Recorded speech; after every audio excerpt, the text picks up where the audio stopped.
Speaker, again for the Premier.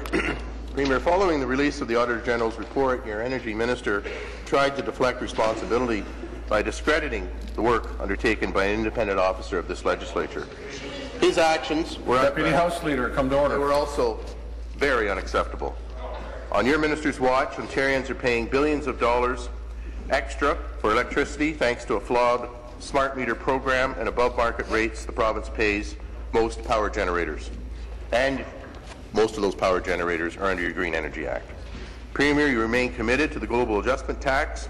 You refuse to tear up the Green Energy Act. Will you at least make one smart energy decision and fire your energy minister?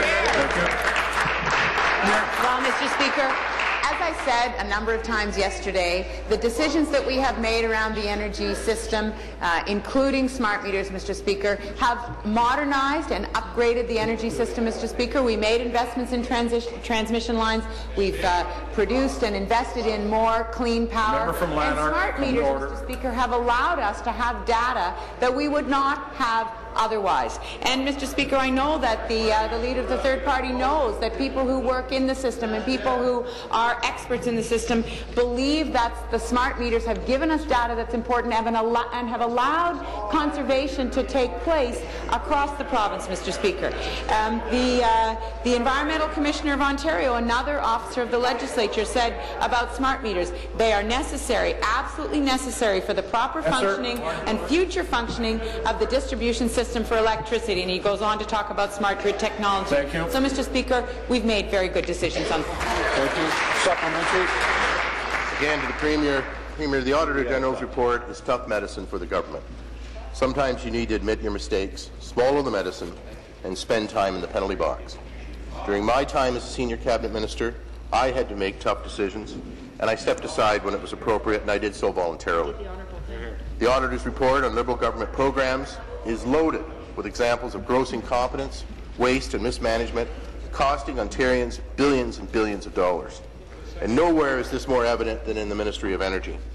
Premier, are you willing to take the tough medicine and demand that your energy minister resign? It's the right Mr. Speaker, I know that the Minister of Energy is going to want to comment in the final supplementary, but as I said yesterday, you know, on the vast majority of the recommendations and the concerns that the Auditor General raised, we are in full agreement. We're working with the Auditor General, or we have already begun to work on the concerns that she identifies. But, Mr. Speaker, as the Minister of Energy said yesterday, there was a professional disagreement on some very narrow aspects of the concerns that the Auditor General raised. Those have been expressed. The conversation between the Minister of Energy and the Auditor General have been just that. They've been professional. And, Mr. Speaker, it is not the first time in the history of this legislature that there has been a disagreement between a government and an officer of the legislature, Mr. Speaker. So I think that the leader of the opposition needs to look back in history and needs to understand that that kind of healthy professional dialogue actually is in the best interest of the people of the province. Final supplementary. Again to the Premier. The takeaway, Premier, from the Auditor General's line-by-line investigations are that Ontario can't afford to go on like this. From patients to pensioners, from families with children to our most vulnerable residents in need, hard-working taxpayers are not getting value for the essential public services they rely on. Spending continues to skyrocket on your government's watch, while accountability and service delivery continues to plummet.